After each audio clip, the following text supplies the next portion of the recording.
Welcome to our channel. Today we how to connect SendGrid for policy email notifications, beginner guide step by step clearly. Begin by visiting the SendGrid website. Create a new account if you don't already have one. Once logged in, navigate to the settings section in the left sidebar. Click on API keys. Select Create API key. Assign a name to your API key for easy identification. Set the permissions to full access or customize it based on your needs. Click Create in View to generate your API key. Copy the API key and store it securely. Next, open your policy management system. Locate the email notification settings within your policy management software. Input your API key into the designated area for SendGrid integration.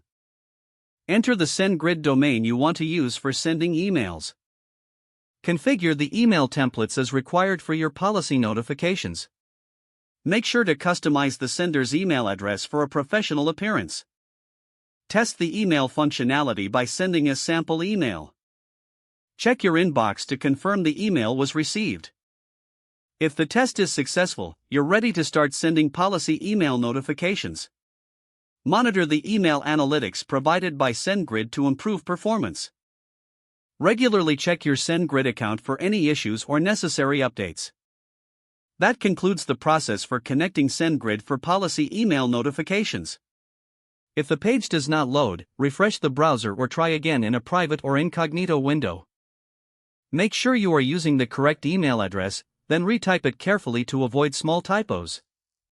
If your password is not accepted, use the reset option and create a new strong password you can remember.